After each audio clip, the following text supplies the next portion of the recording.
Assalamualaikum warahmatullahi wabarakatuh. Perkenalkan, nama saya Pratiwi Oktiliana dengan NIM 210820575 dari jurusan Akuntansi Syariah Fakultas Ekonomi dan Bisnis Islam YIN Syekh Nurjati Cirebon. Pada video ini saya akan menjelaskan hasil penelitian saya dengan judul Analisis Kesadaran Membayar Pajak Bumi dan Bangunan pada Masyarakat di Desa Lemah Abang.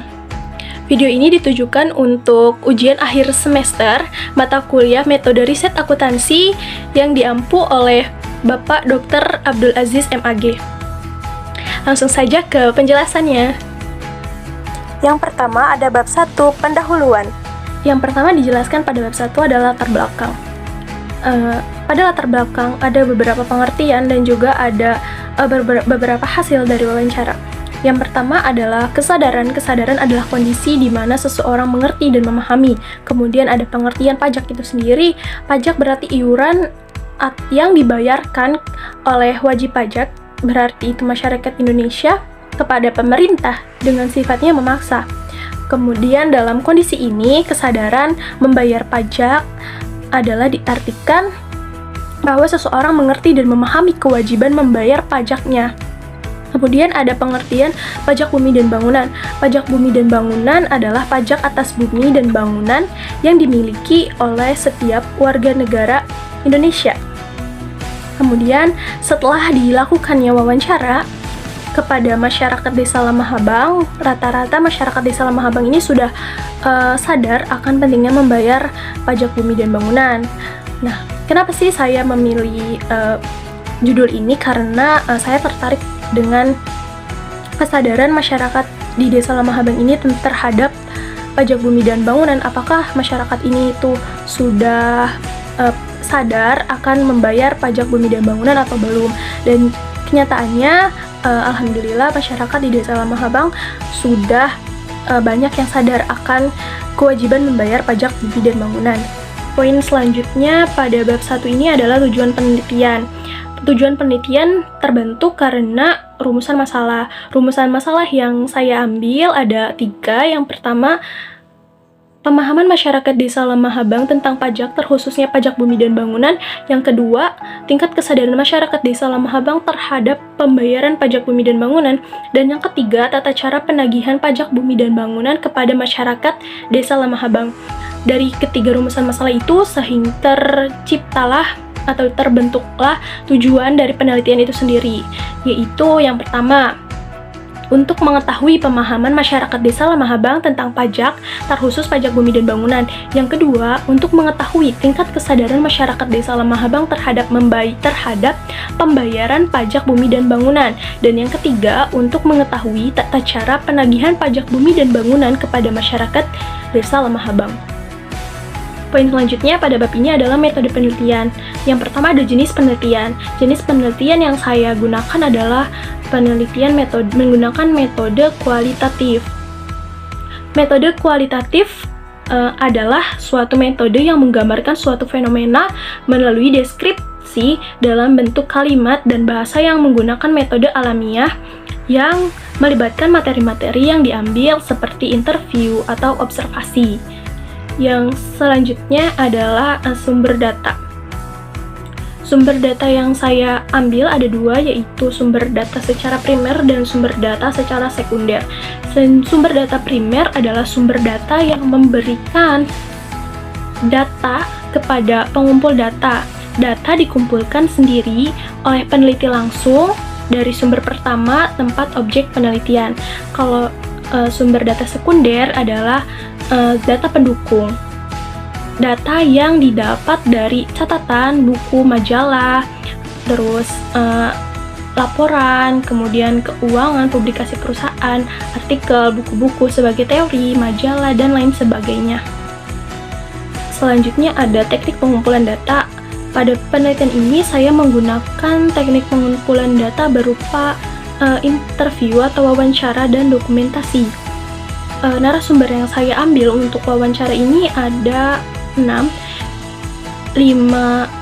warga Desa Lemah Abang dan satunya itu adalah koordinator pajak bumi dan bangunan Desa Lemah Abang. Nah, dalam wawancara ini, peneliti saya sendiri sudah menyiapkan pertanyaan-pertanyaan yang akan ditanyakan kepada narasumber. Wawancara ini dilakukan di rumah-rumah warga, dan untuk koordinator pajak bumi dan bangunan Desa Lamahabang dilakukan di kantor Desa Lamahabangnya itu sendiri. Kemudian wawancara ini juga tidak terstruktur, jadi wawancaranya bebas, di mana peneliti menggunakan metode wawancara yang hanya berupa garis-garis besar pemahaman yang akan ditanyakan. Kemudian ada juga dokumentasi. Dokumentasi ini diambil ketika peneliti sedang melakukan wawancara. Dokumentasi ini bisa dikatakan sebagai bukti bahwa peneliti sudah melakukan wawancara kepada masyarakat dan mendapatkan informasi untuk penelitian. Poin selanjutnya yaitu adalah teknik analisis data. Peneliti menggunakan teknik analisis SWOT.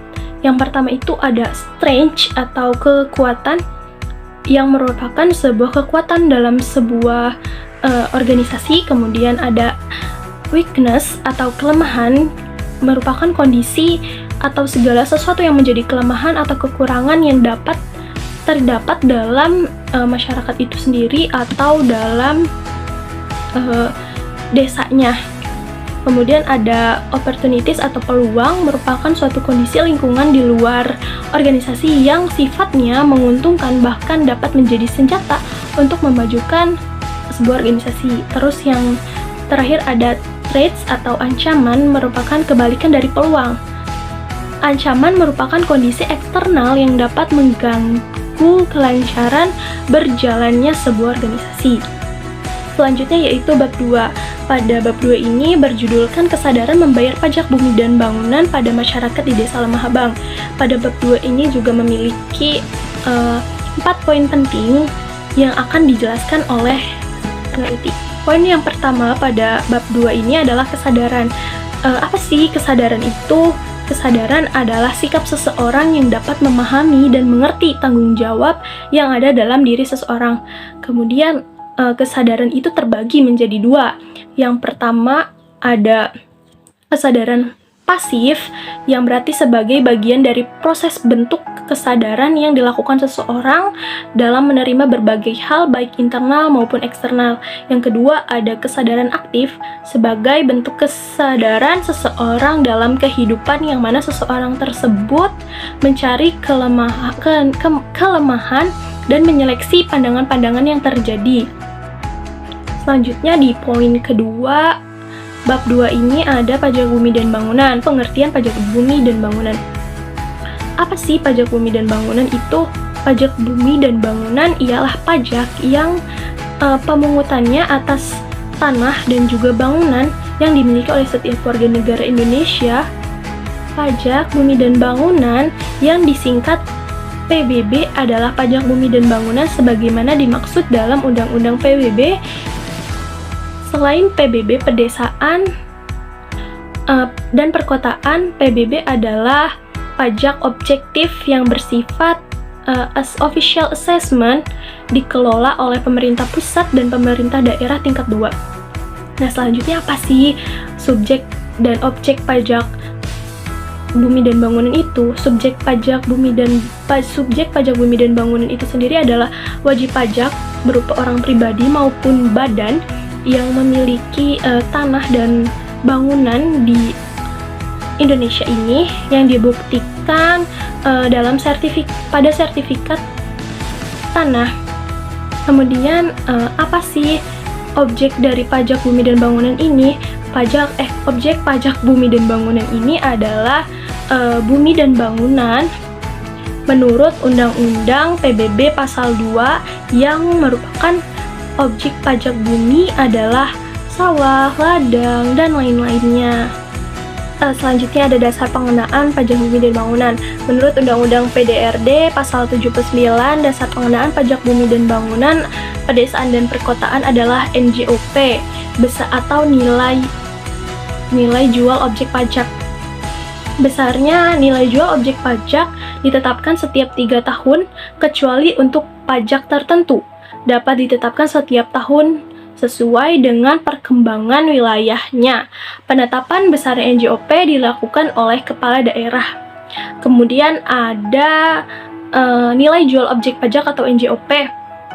Menurut pasal 79 Undang-Undang PDRD, NJOP adalah harga rata-rata yang diperoleh dari transaksi jual beli yang terjadi secara wajar, dan bila mana tidak terdapat transaksi jual beli, nilai objek pajak ditentukan melalui satu perbandingan harga dengan objek lain yang sejenis, yang kedua nilai perolehan baru, yang ketiga nilai jual objek pengganti. Selanjutnya ada nilai jual objek pajak tidak kena pajak atau yang biasa disingkat menjadi NJOP TKP. Menurut P2 pasal 27 Undang-Undang PDRD, NJOP TKP adalah nilai jual yang tidak dikenakan pajak yang ditetapkan dengan peraturan daerah. NJOP TKP paling rendah adalah 10 juta rupiah. NJOP TKP diberikan kepada setiap wajib pajak, bukan kepada setiap objek pajak. Kemudian selanjutnya ada tarif pajak bumi dan bangunan. Menurut P2 pasal 80 Undang-Undang PDRD, tarif pajak bumi dan bangunan P2 ditetapkan paling tinggi sebesar 0,3%. Tarif PBB P2 ditetapkan dengan peraturan daerah. Pada peraturan Bupati Cirebon nomor 1 tahun 2020, tarif PBB P2 dengan NJOP sampai dengan 1 miliar ditetapkan sebesar 0,1%. Tarif PBB P2 dengan NJOP lebih dari 1 miliar sampai 3 miliar ditetapkan paling tinggi sebesar 0,2%. Tarif PBB P2 dengan NJOP lebih dari 3 miliar ditetapkan paling tinggi 0,3%. Selanjutnya ada perhitungan PBB P2.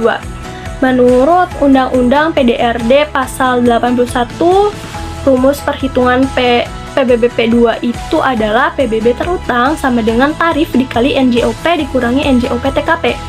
Langsung saja ke contoh soal objek pertama. Poin A, tanah seluas 200 meter persegi di kelas 0,058 NJOP per meter persegi sama dengan harga 2,1 juta. Kemudian yang B, bangunan 1 seluas 75 meter persegi kelas 021 dengan nilai NJOP-nya 1,2 juta. Kemudian ada bangunan 2 seluas 50 meter persegi kelas 022 dengan nilai NJOP-nya 1 juta. Langsung dijawab, NJOP tanahnya itu tadi 200 meter persegi dikali dengan NJOP-nya, yaitu 21 juta sama dengan 420 juta. Kemudian ada NJOP bangunan 1, luas tanahnya sebesar 75 meter persegi dikali 1,2 sama dengan 90 juta. Kemudian NJOP bangunan kedua, luas tanahnya 50 meter persegi dikali 1 juta sama dengan 50 juta. Kemudian hasil tersebut ditotal sehingga diperoleh 560 juta untuk total NJOP. NJOP TKP-nya adalah 10 juta. Nah, untuk selanjutnya menghitung DPP. DPP itu dihitung dari total NJOP dikurangi nilai NJOP TKP sama dengan 550 juta. Kemudian PBB terhutangnya 0,1% dikali 550 juta sama dengan 550.000. Jadi pajak bumi bangunan yang terhutangnya adalah 550.000.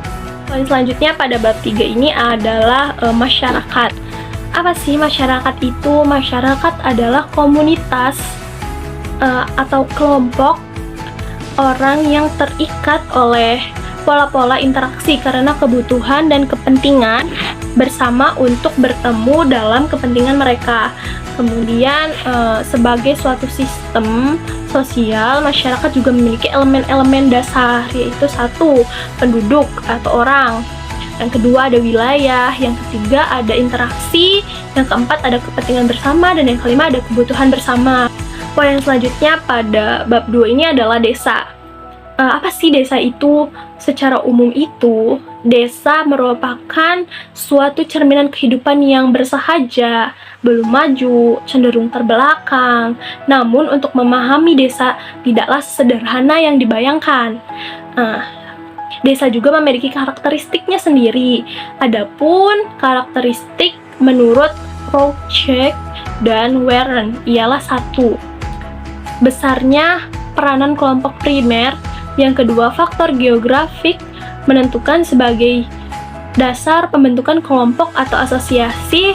Yang kedua, ada hubungan lebih bersifat intim dan awet. Yang keempat, ada homogen. Yang kelima, ada mobilitas sosial rendah.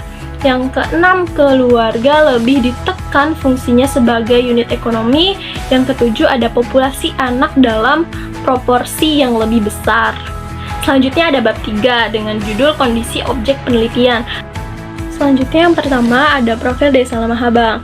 Profil Desa Lemah Habang ini terdiri dari 2 subtema. Yang pertama ada sejarah Desa Lemah Habang, yang kedua ada struktur kepengurusan pajak bumi dan bangunan pada Desa Lemah Habang. Langsung saja ke profil Desa Lemah Habang. Padukuhan Desa Lemah Habang tentunya tidak terlepas dari perintis padukuhan itu sendiri, yakni Syekh Siti Jenar atau Syekh Lemah Habang atau Datuk Abdul Jalil, dikarenakan sebagian tanahnya banyak yang berwarna merah. Maka kampung tersebut beliau namakan Lemah Habang, yang artinya tanah merah, dan beliau pun menetap sampai akhir hayatnya. Sehubungan dengan adanya perselisihan paham antara Syekh Siti Jenar dengan Sultan Cirebon yang bernama Syekh Syarif Hidayatullah atau Sunan Gunung Jati, maka terjadilah perang tanding sehingga terbunuhlah Syekh Siti Jenar dan akhirnya beliau pun wafat. Setelah Syekh Siti Jenar wafat, maka perkampungan ini pun menjadi sepi kembali. Dari sejarah singkat Desa Lemah Habang tersebut, maka setelah beberapa tahun kemudian penghuni pun semakin banyak dan kampung tersebut menjadi sebuah desa yang mempunyai tata pemerintahan desa dengan memilih seorang kepala desa yang selanjutnya secara kesinambungan kepala desa tersebut silih berganti. Nah, selanjutnya juga ada struktur kepengurusan pajak bumi dan bangunan di Desa Lemah Habang. Yang pertama, ini ada penanggung jawab. Penanggung jawabnya yaitu adalah Ibu Rini. Beliau adalah Kuwu Desa Lemah Habang. Kemudian ada koordinator yang bernama Ibu Sri Solawati. Kemudian ada kolektor. Kolektor ini adalah yang menagih pajak bumi dan bangunan ke masyarakat Desa Lemah Habang. Yang pertama ada Supriyanto. Kemudian ada Ahmad Syaifuddin. Yang selanjutnya ketiga ada Suminto. Yang keempat ada Mas Hanah. Yang kelima ada Slamet. Yang keenam ada Eko Prayitno. Selanjutnya di sini ada data yang sudah membayar pajak bumi dan bangunan Desa Lemah Habang pada bulan Juni 2023. Yang gambar pertama ini adalah data yang dimiliki oleh Ibu Sri Solawati, kemudian ada dari Bapak Musnadi, kemudian juga ada data dari Ibu Masana, dan ada data dari Pak Slamet. Itu adalah rekap data yang sudah membayar pajak bumi bangunan di Desa Lemah Habang yang saya dapatkan dari hasil wawancara kemarin. Selanjutnya ada bab 4. Bab 4 ini berjudul analisis ketaatan membayar pajak bumi dan bangunan pada masyarakat Desa Lemah Habang. Poin pertama di bab ini adalah pemahaman masyarakat Desa Lemah Habang tentang pajak bumi dan bangunan. Pada poin ini terdapat 4 poin lagi.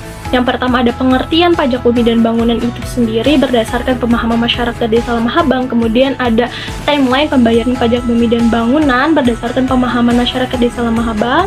Yang ketiga ada alasan mengapa harus membayar pajak bumi dan bangunan berdasarkan pemahaman masyarakat Desa Lemah Habang. Dan yang terakhir ada objek pajak bumi dan bangunan berdasarkan pemahaman masyarakat Desa Lemah Habang. Langsung saja ke pengertian pajak bumi dan bangunan berdasarkan pemahaman masyarakat Desa Lemah Habang. Setelah dilakukannya wawancara kemarin, peneliti menyimpulkan bahwa masyarakat Desa Lemah Habang ini sudah tahu dan sudah paham tentang pengertian pajak bumi dan bangunan. Menurut masyarakat Desa Lamahabang, pajak bumi dan bangunan adalah pajak atas bumi dan bangunan yang dipungut oleh pemerintah kepada masyarakat Indonesia, khususnya kepada masyarakat Desa Lamahabang. Pajak bumi dan bangunan berupa tanah dan rumah yang dimiliki oleh masyarakat, terkhusus masyarakat Desa Lamahabang. Penduduk wajib membayar pajak bumi dan bangunan karena pajak bumi dan bangunan bersifat wajib. Kemudian ada timeline pembayaran pajak bumi dan bangunan. Menurut pemahaman masyarakat Desa Lamahabang, pada saat wawancara juga sebagian besar dan masyarakat Desa Lamahabang sudah tahu timeline dari pembayaran pajak bumi dan bangunan ini. Sesuai dengan wawancara kemarin, warga mengatakan bahwa awal pembayaran pajak bumi dan bangunan ini dimulai dari bulan April sampai pada jatuh tempo, yaitu pada tanggal 31 Oktober. Pajak bumi dan bangunan ini tidak harus langsung dibayarkan saat penerimaan SPPT, tapi boleh 1 bulan atau 2 bulan, pokoknya sebelum jatuh tempo pada tanggal 31 Oktober itu. Alasan harus membayar pajak bumi dan bangunan berdasarkan pemahaman masyarakat Desa Lamahabang. Warga Desa Lamahabang memiliki alasan untuk membayar pajak bumi dan bangunan, yaitu karena masyarakat tuh paham, masyarakat sudah mengerti bahwa membayar pajak bumi dan bangunan itu adalah suatu kewajiban yang harus dibayarkan oleh setiap masyarakatnya itu sendiri. Karena sudah rutin, jadi masyarakat sudah paham dan sudah tahu alasannya, yaitu karena wajib, karena kewajiban sebagai masyarakat yang memiliki tanah dan bangunan. Kemudian yang keempat ada objek pajak bumi dan bangunan berdasarkan pemahaman masyarakat Desa Lamahabang. Sesuai hasil wawancara kemarin, masyarakat Desa Lamahabang sudah tahu, sudah paham tentang objek pajak bumi dan bangunan itu sendiri. Objek pajak bumi dan bangunan menurut masyarakat Desa Lamahabang adalah tanah atau bangunan yang dimiliki oleh wajib pajak atau kita sebagai masyarakat Indonesia yang memiliki tanah dan bangunan yang dibuktikan dengan sertifikat tanah atau yang namanya tertera pada SPPT tahunan. Subtema pada bab ini selanjutnya yaitu ada tingkat kesadaran membayar pajak bumi dan bangunan pada masyarakat Desa Lamahabang. Langsung saja ke urgensi membayar pajak bumi dan bangunan berdasarkan pemahaman masyarakat Desa Lamahabang. Berdasarkan hasil penelitian kemarin, peneliti menemukan bahwa masyarakat Desa Lamahabang sudah memahami dan sudah menyadari bahwa membayar pajak bumi dan bangunan itu sangat penting dilakukan. Banyak juga yang berpendapat bahwasannya uang yang kita bayarkan untuk membayar pajak bumi dan bangunan akan dialokasikan untuk kepentingan bersama. Jadi sehingga dapat disimpulkan urgensinya pajak bumi dan bangunan itu sangat penting pada pemahaman masyarakat Desa Lamahabang. Terus yang selanjutnya ada fasilitas yang didapat setelah membayar pajak bumi dan bangunan berdasarkan pemahaman masyarakat Desa Lamahabang.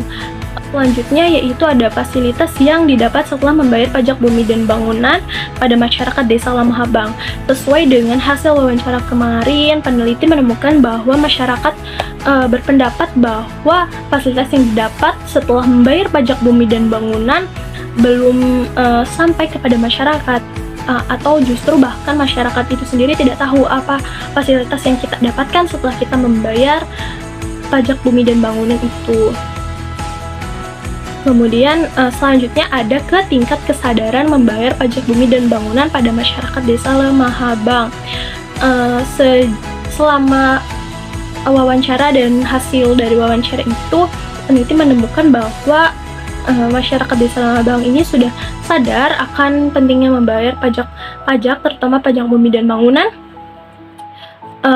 Mereka sudah tahu mereka sudah tahu dan mereka sudah sadar akan kewajiban mereka untuk membayar pajak bumi dan bangunan. Dan poin terakhir pada bab 4 ini adalah prosedur penagihan pajak bumi dan bangunan di Desa Lemah Habang. Yang pertama pada subtema ini adalah tata cara membayar pajak bumi dan bangunan pada Desa Lemah Habang.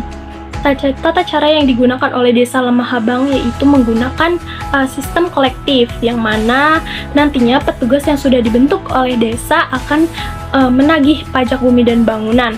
Tim kolektor ini terdiri dari 7 orang yang diberikan tanggung jawab penuh oleh pemerintah desa untuk menagih pajak bumi dan bangunan kepada masyarakat. Kolektor ini juga biasanya menerima 500 lembar SPPT yang nantinya akan diserahkan kepada masyarakat desa sesuai dengan nama dan tujuannya.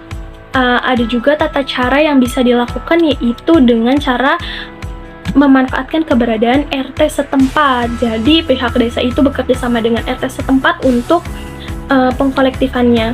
Kemudian juga ada ditemukan kasus bahwa masyarakat Desa Lemah Habang ini tidak menggunakan fasilitas yang sudah disediakan oleh desa, yaitu berupa pembayaran kolektif kepada para kolektor, tetapi membayar pajak bumi dan bangunan itu sendiri langsung ke bank. Dalam kasus ini pemerintah desa, terkhusus koordinator pajak bumi dan bangunan, memberikan kebijakan bahwa itu boleh dilakukan dengan catatan hasil dari bukti pembayaran sudah membayar pajak bumi dan bangunan itu diserahkan, dan nantinya struk itu atau bukti pembayaran itu akan dimasukkan ke dalam laporan yang dibuat oleh koordinator pajak bumi dan bangunan Desa Lemah Habang. Terakhir ada bab 5, yaitu penutup. Pada bab ini terdiri dari kesimpulan dan saran.